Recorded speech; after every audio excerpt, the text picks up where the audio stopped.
everybody. Welcome to season 3 of What's IGN Crashing On. I'm Caryn Solomon and I'm your host. And we're here to talk about what's hot in pop culture.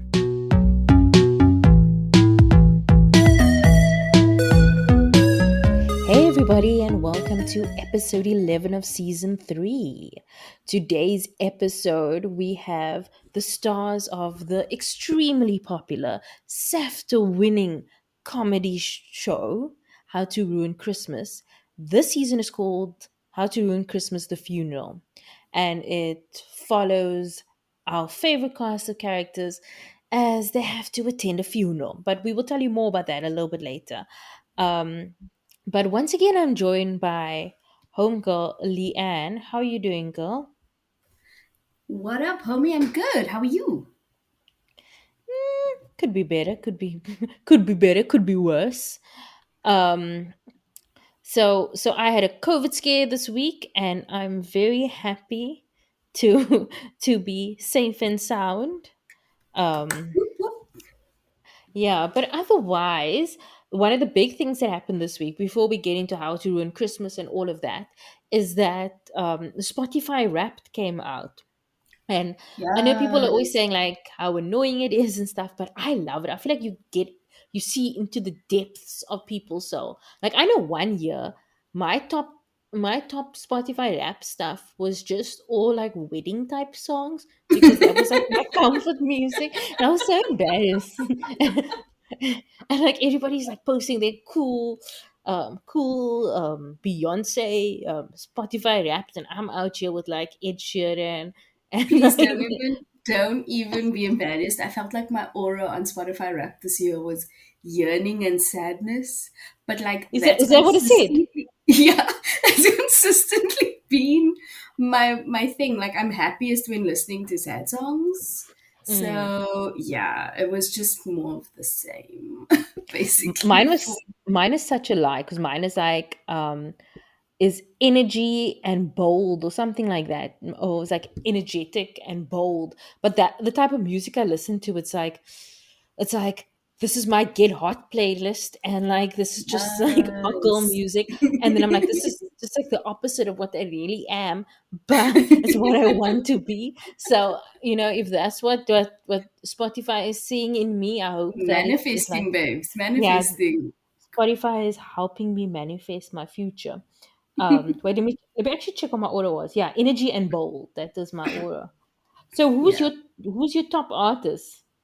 I Question. mean, no surprise on this one. It was T Swizzle. Mine too. Mine too. I swear it wasn't even all red. It was mostly folklore. I think that album got me through a lot of shit this year. Just, yeah, the Mm. songs spoke to me. So definitely T Swizzle. Yeah, for me it was Taylor Swift, but I actually think because I know my top song was "Kiss Me More" by Doja Cat Jojo. and SZA, Yes. but I listened to Doja Cat a lot, like a lot. So I actually, so I thought she would be my top artist or top something, but then I also realized that Taylor Swift released so much music this year. Like Mm, besides Folklore and Evermore last year that I'm still listening to, it was the her version of Fearless came out, her version of Red. yes. So it's like the amount of music that came from her. And I also listen to some of her previous work also sometimes. I know I'm not Mm. supposed to, but sometimes I do. um and then my top song with her was Wildest Dreams, which is my favorite Taylor Swift song. I think the so it's just like yeah, so it is. There was but so but much but but content that she must have skewed the yeah. results slightly. Yes, but when I looked at my top 5 songs, none of my top 5 songs were Taylor Swift songs. So my top five was like Kiss Me Um, More, and then it was Streets by Doja Cat, and then it was Driver's License, obviously, by Olivia Rodrigo, obviously. and then there's a little bit embarrassing, but Peaches by the Beebs and Don't Daniel even Caesar. hate, babes. And No then judges. number No judges. 5 was the 34 plus 35 remix by Ariana Grande featuring Doja Cat. And Megan Thee Stallion. And then Spotify makes you a whole playlist of your top songs of the year, and like I'm just like, And this is it's just just Doja Doja Cat. Cat, Doja Cat all the time. I Yeah, no, I think love Doja Cat. I think what I realized was this year was the most unintentional I've been with listening to music. Just because Mm, like a lot of my most played things were unobtrusive songs that popped up in multiple playlists. mm, So it was just like I think it was a year it just showed that like I wasn't very intentional with finding music this year. It was just mm. stuff that like happened to be around that wasn't, yeah. Mine, so I listen to a lot of like film scores when I write. So like Hmm. when I'm listening to my top two, like my top songs of 2021, and it'll be like Cardi B, and then it'll be like dun, dun, dun, dun, dun, dun, dun, dun, dun, dun, like the next song. So I mean, I know I wrote a lot this year, but I was just like, "Yarra." Like like it's just like it's so inconsistent, but I enjoy it. I don't even no skips from me. I listen to my dun, dun, dun, dun. Every song's a So jam, man. so Isabel Waller-Bridge, Phoebe Waller-Bridge's sister, she is the Hmm. composer for the Emma soundtrack, and so she was number 4 of my top artists this year. So it's like Taylor Swift number 1, 2 Doja Cat, 3 Lana Del Rey, then 4 Isabel Waller-Bridge, and then 5 is Ariana Grande. It's just like I was just like, Strong um, female lineup over there. yeah, I was like, there's not even any men. Um, and then my nephew was like, "What about peaches?" And I was like, "Okay, yeah, you're right." um, but we also had a great. The podcast also had a great year. We were streamed in 26 new countries. Oh, 26 countries in 2021. Amazing. We went up a 78% followers on Spotify, and that's just Spotify. That's not even including the other podcast apps that people listen to the show on. Shout out to all So the newbies joining us. yeah, shout out to the newbies. We hope you have fun. Um, but on that note, we are going to go into our chats with the cast of How to Ruin Christmas, the Funeral. So I spoke to quite a few people. I'm not gonna lie. Let me just I spoke to Retti Ramaphakela, who is the creator of the show, and she, like, I don't know, like, she just has such great energy. Like, you could see she just really loves this show that she's creating, and like, oh, I was just such a fan of her. Like, obviously, I was a fan of the show, but I didn't like, Hmm. I knew her other work, but I like seriously single and stuff, but I didn't like know her as a person. And I'm not saying to the interview I got to know her as a person, but it's just like I was just like, oh man, this lady has just such good energy. Anyway, Hmm. so I spoke to her, and then I spoke to Busi Lurayi, who plays Tumi, the main character, and she is so in her character. She knows what is going, like what is coming and what is going. And then I also spoke to Yonda Thomas, who plays Khaya, who you remember is Busi's Tumi's Busi's the name of the actor. Tumi's like friend slash love Love interest. interest. Yep, yep. Yeah. And then Treat. I spoke um to Thando Thabethe, and like no spoilers because the show comes out on Friday, but I think it's Friday, yeah, Friday. But I must say that Thando Thabethe acted the F out of the season. Oh, she's Oh, like if you amazing though. yeah, but like the content this season, she was like giving a show. Like she was so good. Anyway, and Sandile Mahlangu, who plays Spoo, who is Beauty's husband. Uh huh. The two of them, they have like a shame. Like I spoke, you will hear in the interview. I speak to them about this, but everybody else is having like a ball of a time, and the two of them are like having a serious storyline, and everybody else is like taking drugs, dancing, going to strip clubs, and the two of them are like having like serious conversations. And then I also spoke to the legend Rami Chuene, who plays Auntie Grace. Yeah. So was we have 3 interviews, and it's solid lineup. So yeah, here's our chat with the cast of How to Ruin Christmas, the Funeral. Okay, so so tell me, for both of you, what was your favorite scene of season 2? You can't ask me that. I think that's really, I think that's like a setup for failure. She's just the girl. She's changed. She's grown up. I don't think it's a fair question. For me, favorite scene. I think it's one of the scenes that I think I mentioned this before, where the family comes out, they sing as the coffin is going into the what do you call the cars? A hearse. Hearse. Yes, a hearse. As the coffin is going. And you always get those aunts, né? The singing. It's a funeral. It's a funeral, but the aunts are like, yeah, like a I'm like, excuse me, it's and a then funeral. there's always the one in the family who should not sing, but will insist on singing. We had one. Yeah, so I think in that scene, everyone will be like, "Woo, you know, this is you, no Malungelo. This is you. This is what you do at funerals. You must stop." Yeah. So I think that one, and I don't do that to people. I wouldn't share people's pain, but we did have somebody who had a painful experience with music and notes, but confidently so. She thought she was killing those notes. And she looks like the type who can sing. I think I'm giving you a hint, but whoa. Don't talk about grieving. Hey.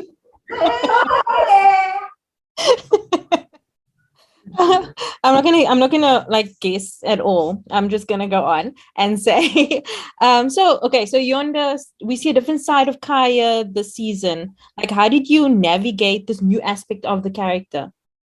I think when a child is born, or when you find out that you have a child, you automatically have all these ideas in your head that this is who I should be. I should be more responsible. Don't drink, don't smoke. All these things that you have. I should get a house now, and I should do this, do that. I should be in I don't know, in a book club, be a dad. So I think for me, it was a matter of understanding what that means for Khaya. What does being a father mean for him? And where does Tumi fit into all of that?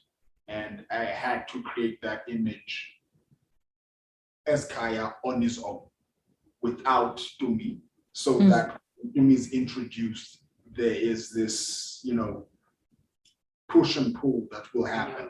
So I think for me, it was a matter of just looking at the script and finding out what does this mean for Khaya to be a father? What years might he have? And how far is he willing to go to see this dream of his come true? What is he willing to sacrifice? And how far is he willing to push? So I think for me to try and find that, I had to go to those places and try to find out really what it means. And boy, did you do that. Thank you. Busi, so can you talk about Tumi's journey of self-discovery this season? Sure. Every human, Yonda touched on it earlier, the reality of life is as you grow, change is inevitable, right? And we can only hope for positive change, or whatever that means to the individual. And one thing I noticed in season 1, in How to Ruin Christmas, first installation, the wedding, right? I think Tumi's yeses were so resounding, you know what I mean? Like she honored that. But the pain that came with yes made Tumi kind of go, no. No. Sometimes to like the extreme, like I'm not touching that because it's gonna break. But that means if you're not touching that because it's gonna break, it also means you're not tapping in and you're not touching the truth of, say, the relationship with Khaya. For her, it's kind of, it's safe enough, right? It's safe enough. So I don't want more. But in not wanting more is cheating herself, which is so unlike Tumi. I'm going this time, right? But I don't. Then she's miserable almost because she's scared to interact with everyone, and it's that transition was it was quite a painful journey because what is right? You know what I mean? The first season she was like a girl who says I'm giving in, I'm loving fully, whatever. But it hurt her so much that now she kind of like suppresses all of that, and there's some gain to an extent. But it topples her back to the same space, misunderstood, and it's that's when you see the pain in Tumi, more than the sort of like, and she keeps on saying that I'm toxic. It's saying no to, before she was saying yes, I'm a good person. Yes, I'm going in, and now she's going, no, maybe I'm not a good person. I'm toxic.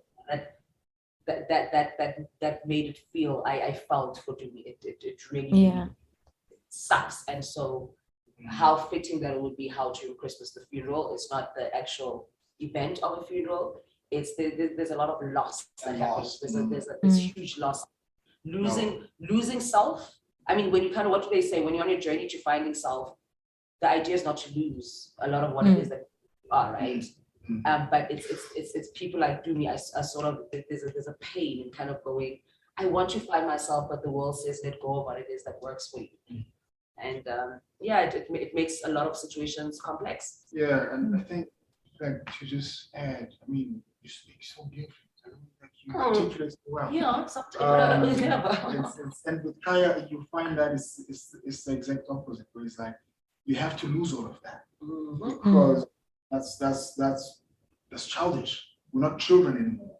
We need to grow up, so we need to lose all of that, and we need to become entirely different people, right? And I think there's a lot of loss. Like you'd find I found a new one. You'd find Tumi, because of all of this, is the one who goes to therapy. I'm making this up, right? And therapy, what do they say? Inner child, childhood trauma, blah blah blah. And it's what he's saying, that you kind of go, no, you need to search deeper, because you are responding to your reality now, but it's because you're running away from something, from you know what I mean? So you can't, what's the saying? You can't fix a broken glass by replacing with another one. Yeah. You know what I mean? And it's I think that's his journey. So he's going, I'm overindulging my Lulu girl because I failed at overindulging to be my best friend. I failed at overindulging my mom who passed away. So that's when he overadjusts, because he's overcompensating, because unlike a Tumi, he does not deal with truth. Times he's covering and running, but he thinks he's connecting. He thinks he's connecting to what's happening now, but what he's doing is avoiding what really is happening. So what lesson do you think would you like the audience to leave season 2 with?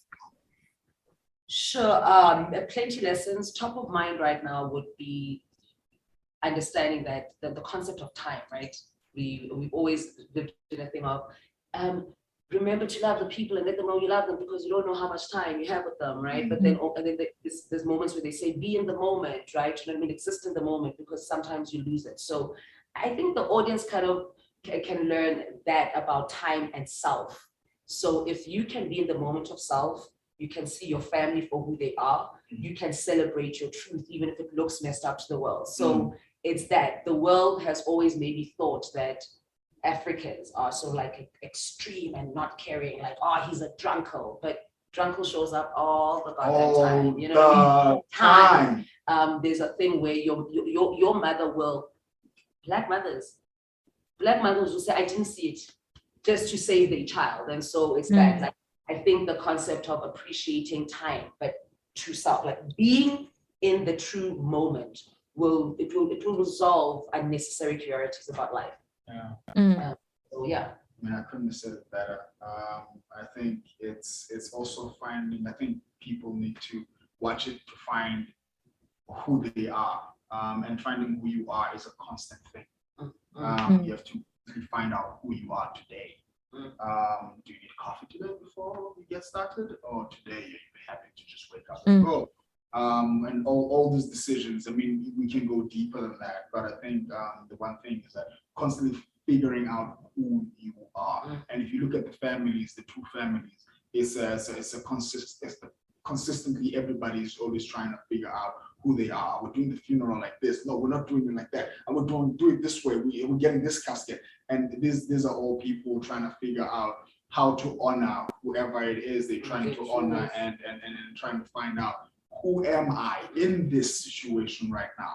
What part do I play in this funeral? What part do I play in this family unit? I think that's one lesson, that always be true to yourself and always consistently try to figure out who you are in every situation you're in. You're not always going to be the same person, and you don't have to be consistently the same person in every situation. I think from Khaya, it's, being a father doesn't mean who my father is. Yeah. Being a parent doesn't mean who my mother was. Mm. For me, it might be a totally different thing. Maybe I don't have to do TikTok videos with my kids. Maybe I don't have to read books with my kids, but I can do something more about, and I can do a lot of different things with my kids. Maybe, find who you are in every situation. But if you are like a Tumi, yeah, just don't touch anything. I mean, no, I say touch as much as you can. She has a talent, right? Tumi has a talent where everything she touches is like a Midas's touch, right? Yeah. It's ruined. And because it's ruined, it exposes what it was never. It never was. Oh, Like she would do something that is like, it's like a facade. Everyone's like, we are a happy family. And Tumi comes in and says, but wait a minute. And then everything falls apart and everybody's like, you know what? Actually we never liked each other. We need to do That's so true. It's a perfect way. She has a talent. A gift. It's a gift. Yeah. Okay, no spoilers, but do you guys think that Tumi made the right decision at the end? Okay. The part of No Tumi- spoilers, they say. No spoilers. The part about Tumi that I really, really enjoy in the being misunderstood part, right, is Tumi does, when it comes to her loved ones, when it comes to the responsibility of showing up for people, intention is never wrong.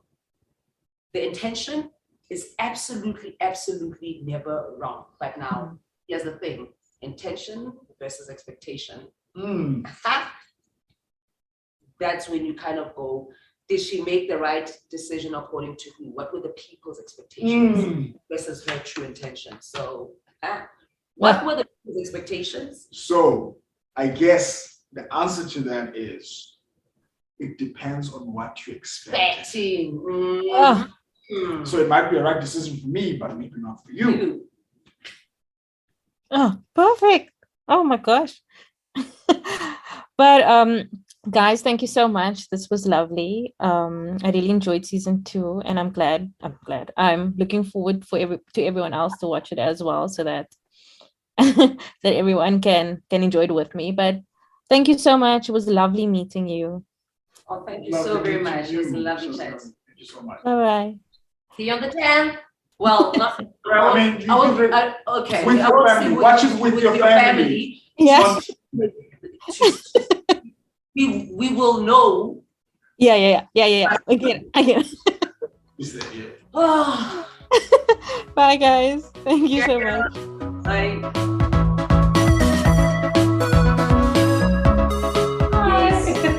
Hi. Hi, Caryn.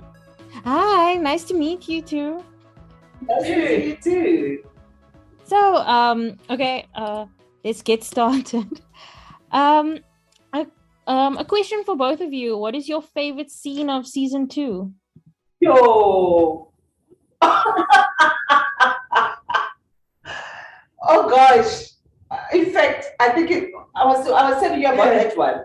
But I think one of the best part is when they're now, Gogo has died, and now they realize that the funeral is going to be on Christmas, and Beauty and Zvoo, they're saying, no, but that's our wedding anniversary ever. And then the dad goes like, Busi goes like, but then that's also my mother's bureau ever. My favorite one ever.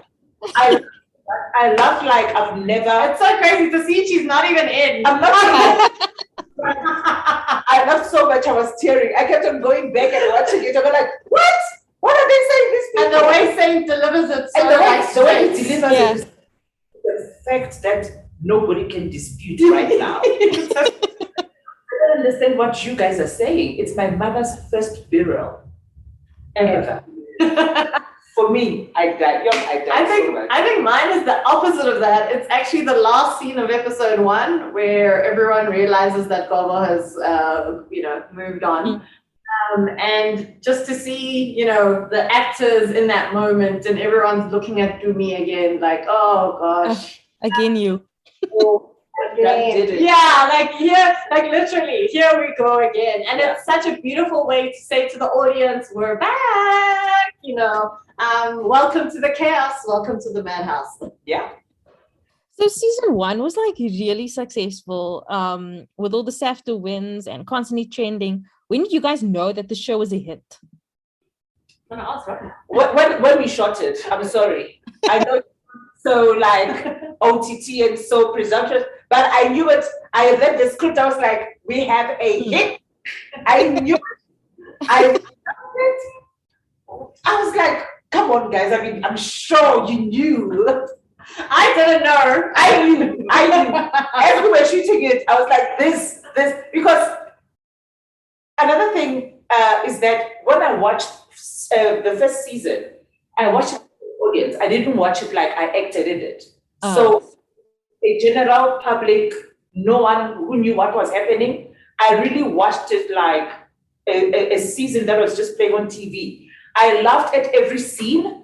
I laughed at some of the scenes as if I was not part of the crew. And I watched it like that. So that's even when I read the script like as an audience member first, before I read it as an actor.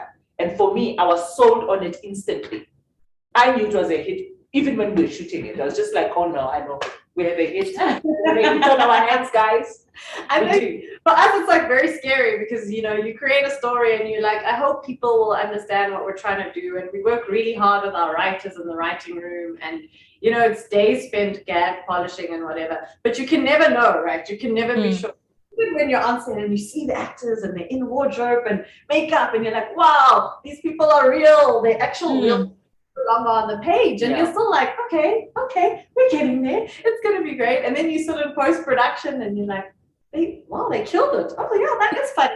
But you still just never know. But I think because we stayed true to what we always wanted to do, we never compromise on what we wanted to do. I think that's why it got the acclaim. And I really hope that How to Ruin Christmas, The Funeral, also hits that out of the ballpark. Because we were saying second seasons are tough. It's a tough thing to go on to. But I think we have something special and magical here. True, I agree.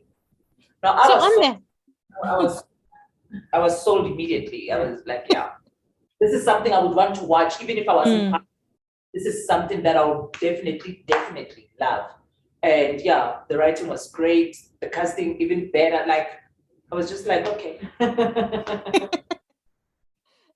So on that, Retti, how did you go about planning the second season?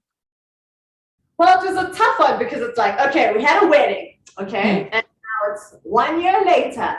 What could bring the families back together? Now they're tied together by marriage, whether they like it or not, the civil partners are going to be together forever. What brings Black people together again?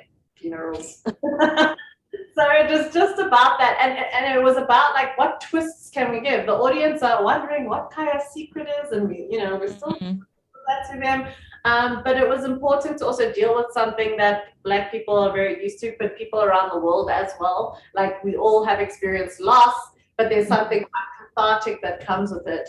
And getting that balance was very important to us. But more important was bringing back everyone's favorite characters and then throwing in some new ones and throwing in faces. I think that's what keeps it on its toes. That's what keeps it exciting. And I think you'll watch an episode and go, oh, I know where this is going. And then you get to the end of another episode and you're like, what? What? And then you get to another one and you're like, wait, what? That was so hard for us that we had to make sure, especially with one extra episode this season on how to control. How do we just keep twisting it and twisting it? Yeah. So Rami, I actually have to ask you, how much fun was it to film the Scone scene? She knows too much. She's seen it all. I can't believe it was so crazy. The funny thing, the worst was eating that thing. It stuck in my throat, okay?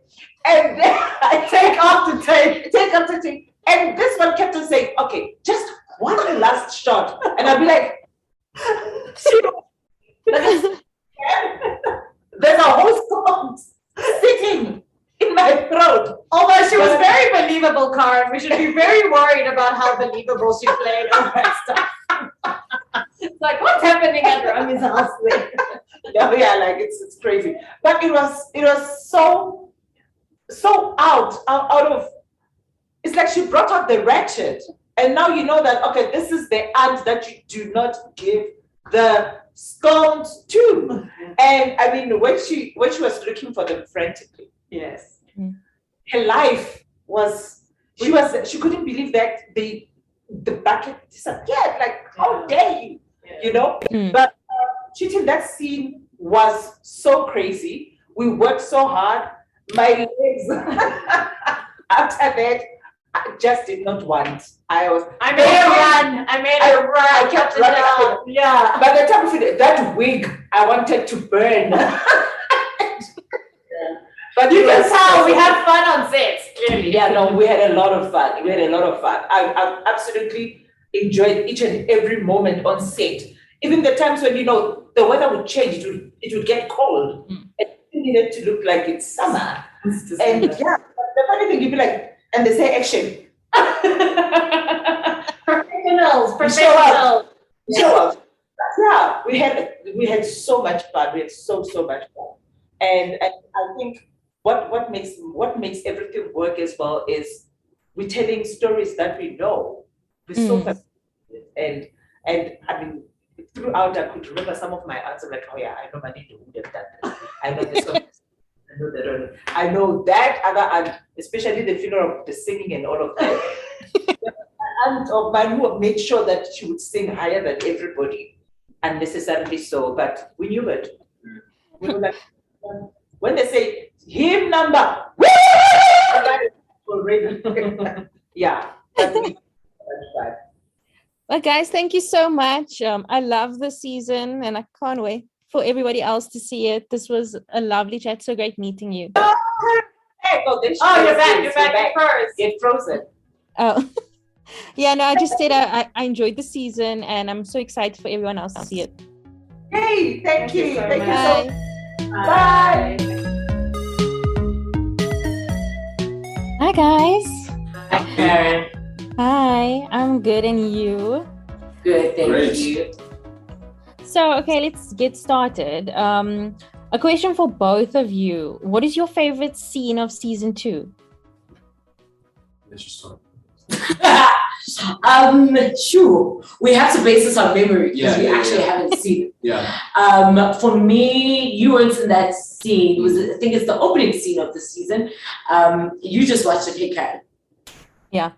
So you can correct me, but I think it's the plane scene with the baby. I am in that scene.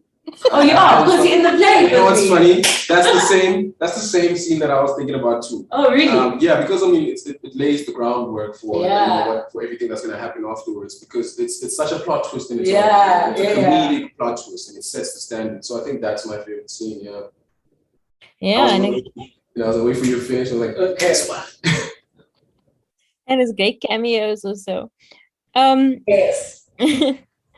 So your characters both have a very serious arc this season. So how did you navigate it when all the other characters are like getting high and stealing bodies? They got to have all the fun. They get to have all the fun. We How did you like ground yourselves? It was very difficult. I mean, at one point I asked Retti, like, dude, I thought we were shooting a comedy. But I mean, I think, it's about finding the comedy in moments that are difficult, which I think what the whole season is about. Yeah, I think it's just remaining truthful to the character. Try to, by all means, remain in the moment and in the present moment. And I think, the director and the storyline itself will carry us further. So I think just trusting in the fact that, the show is going to take us this way, I think that helped us a lot in the ground. And Thando, like beauty especially is dealing with so much grief and trying to like patch things up. So how important do you think this was to depict like knowing how difficult Christmas is for those who are grieving? Sure. I think it's a difficult time for the world, really. A lot of the world is grieving. And we are supposed to be the fun elements, but we're also a mirror almost to say that you're not alone. There's other people going through this, which I think is also important because we get so fixated with the idea of being happy, which is what Busi does, right? She's fixated with the idea of being happy when the now moment doesn't allow. And then you get Spoo, who is like the juxtapose of that, where he wants to try and remind Beauty the whole time to remember that let's be truthful here. Let's feel these things so that we can heal from them instead of being distracted and trying to push them away, you know. And I think that's the beauty between Spoo and Beauty is that like words. Yeah. Beauty. Between the beauty between Beauty and Spoo is that they really feed off one another very well. And yeah, that's what. And I also like that, like, okay, I don't know about like, but I mean, like, Spoo has to deal with his own, like, grief as well as dealing with Beauty's because she's not dealing with it, which is so, it was such an interesting thing, and you guys did it so well.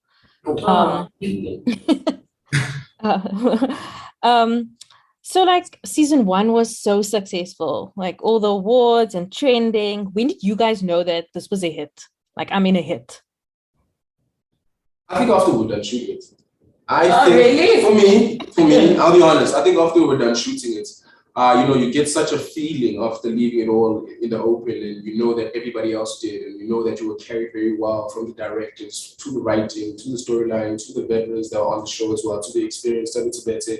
You know, after you're done and you're going home and you're like, I left it all there. You just have this feeling. I don't know if it's a God feeling or God is there, you know, that you did a great job, everybody did, and it's going to be a success. You know, I knew instinctively. I didn't. No, I mean, I remember when it released, I was on set. Yeah. So and it was shooting in a place with no signal. So I couldn't even see like what people's responses were. So I remember being anxious and being nervous. I mean, I'm sure, you know, the environment feels good. Yeah, no, you know what I mean? Like, it's not one thing is, it sucks. You hope. You put it out there and you hope for the best. I was like, this one, you know me, I'm a very critical person. Like, I criticize a lot, especially of shows that I watch and shows that I've been a part of and my performances in the shows. But after I was done with this one, I can't put it, I just couldn't wait for people to see it. I couldn't wait for people to see How to Ruin Christmas the Way. I can't wait for people to see How to Ruin Christmas the Funeral, because it's better, way better. So what lesson do you think you want people to leave season 2 with? That it's okay to laugh and to cry. That, you know, emotions don't have to live in isolation. That, you know, things happen concurrently. You know, you can be in a moment of grief, but there may be something that sparks, I don't know, emotions of happiness, and that's okay. And that chaos is a part of life. Yeah. And as long as you have people that you love and the loved ones around you, things can always be resolved, and there's a resolve at the end of all problems. And I think that's one major theme that we have to push out there, you know, and How to Ruin Christmas Reunions as well. Thank you guys so much. This was perfect. I'm so excited for everyone to see season 2. I loved it so much. And thank you. Do you love it? Yes. Yay. Thank you guys so much. Thank you. Thanks, Caryn. Okay. So that was the cast and the creator of How to Ruin Christmas the Funeral. All 4 episodes will be streaming on Netflix from Friday the 10th of December. And it's so funny and such a great show. So I can't wait for you guys to see it. Okay. So we are going to go into Crushing On, our favorite segment. And I'm going to start this week because I always let Leanne start first. And, you know, sometimes I also need to be the star of the show. But sometimes. Sure. My Leo energy. So this week I've been crashing on The Wheel of Time. So I never read the books. And I have this. I was saying to you before, Leanne, but like I always have this weird thing where I think I don't like high fantasy because I think that I'm not going to understand it. I honestly think I'm a lot stupider than I probably am. But anyway. But I always think but then I was like, but like, you know, everybody knows how into Game of Thrones I was. And Lord of the Rings and all that stuff. But okay, I wasn't that into Lord of the Rings. I'm lying to you guys. Anyway, so I started watching the show and I'm like, oh, it's gonna be boring. But like, I really like Rosamund Pike and Rosamund Pike, yeah. And I Yeah. was like, but maybe I will, get into it. A couple of episodes. Like Game of Thrones took me a couple of episodes. So I started watching. I'm immediately in this world. I'm like, what's going on here? Only women can wield magic. And then they are like hunting down people. Then this weird monsters are coming out. Yeah, then they're like controlling this one man with magic. And I'm like, I don't know what's going on. But I did know what was going on. And I enjoyed every single second of it. Um, so like Dune, they say that it was very difficult. It's like a book that people found difficult to adapt, Yes. and I'm glad that they're doing a series so that they can have enough time to do everything. And the series is Mhm. finished, unlike Game of Thrones, because the author died like a couple of years ago. Um, but yeah, it looks promising. I'm enjoying the show so far, and yeah, I've been really crashing on it. I mean, like looking forward to new episodes because it is on Amazon Prime, and what I like what they do is like they're like old school. They're like one episode a week. So you have to pace So yourself. You can't just binge yeah, everything all at once. yeah. So you have the opportunity to get excited for the next episode, Mm. which is also cool. So yeah, I'm really enjoying that, and that's what I'm crushing on this week. And Julianne, what are you crushing on? I mean, I feel like I'm always crushing on the same thing. But it's gonna have to be cheesy Christmas movie season for me. Netflix is Yes. slowly releasing all their Christmas movies, and I am loving it. So it started with Love Hard, which was amazing. Honestly, one of the funniest scenes I've ever watched is the scene of her singing in the bar. I don't know when last I laughed that hard in a rom com. It's so good. Um, and then we watched Princess Switch 3, the audaciousness of Vanessa Hudgens playing three people in a Love movie her and so then much. pulling it off. Like the fact that she makes it work is just, I think I was more curious than anything. And I was not disappointed. It was fantastic. And then Single All the Way, Netflix's first Love it. LGBTQ love story. And it was so sweet and so charming and really, really good. Oh, and then the castle one, the A Oh, Castle for Christmas. I mean, come on, it's like the original Robin Hood and Princess Bride guy with the gal. Oh, it's amazing. Anyway, yeah. So I'm very much on my Christmas movie train, which is my happy place. I also really loved the Cost for Christmas. I love that guy, and I was just like enjoying every second. And I'm like, that guy is like a clearly fake, The but still accent. Scottish accent, a castle. It's everything I want in this world. Oh, you mad? I was His even Swiss like, guy was on point. I was like, no, this is it for me. I'm so happy. Love single though, but I'm not usually a fan of the friends to lovers trope. But in that movie, I was like, the minute they were taking photos when they okay, no spoilers for those who Yo, haven't watched it. That scene, I was yes. like, No, so that's one of the things I loved is like the chemistry was so real and so palpable. oh. I was like, nah, man, this is it. This is good. And like I was getting annoyed with those like the little nieces and stuff, but I was just like, oh, I probably would have been the same. I can't really Zero say chill. much. I'm also, but I'm more of a fan. I'm not a big fan of the sequel Christmas movies. I enjoy the standalones, which is why Hmm. I would rather watch the Vanessa Hudgens one with the night than I would with the Christmas the Princess Switch ones. And the same, like I wasn't a big fan of the what's that other one where The they Christmas Prince. yes. Don't So judge me. weird. Oh my gosh. I couldn't. That was too much for me. Like, I love it. And then they all appear in each other's movies. So like there was the Easter egg in A Castle for Castle. Christmas.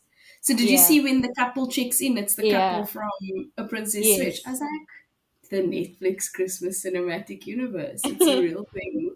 I'm waiting for them to come together like the Avengers against somebody. I don't know why, but they need to do it now Against the because Grinch.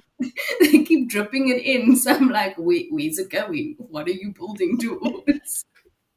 Oh no, but it was really fun. I really do like Christmas movies as well, and I also get bored of. Although I'll watch it anytime. I'll put those Hallmark ones on, but I can't watch too much of it. Like I need a good, like it has to be very funny, and which I think Yes. the Netflix one is able to kind of like measure like the schmaltzy romance one, like schmaltzy romance with the Yeah. comedy. I feel There's like one that I they want to have, watch and though. you have to Sorry. like balance the genres. So like I feel like Netflix does the really cheesy ones like the Vanessa Hudgens and the Christmas Princess or whatever. Like those ones are obviously very Hallmark-y for Netflix, but Hmm. then they'll do ones that are very off-brand, like Happiest Season or The Okay, but that Holiday. isn't their movie.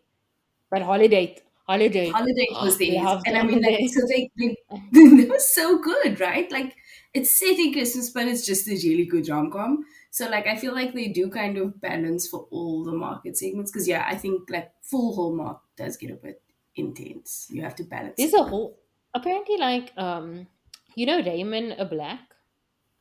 Yeah. He was in Ginny and Georgia and the hot guy from Ginny and Georgia and um Yes.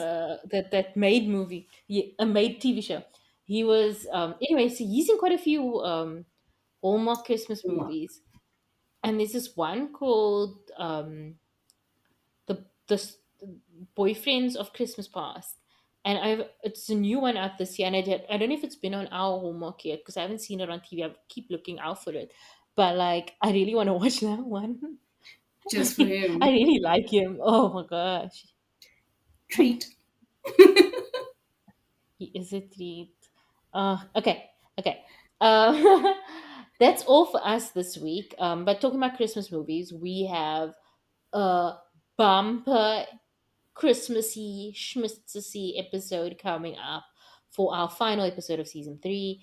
But we will announce it on socials closer to the time. But before that, we want you to send us a voice note telling us about your favorite Christmas movie and why.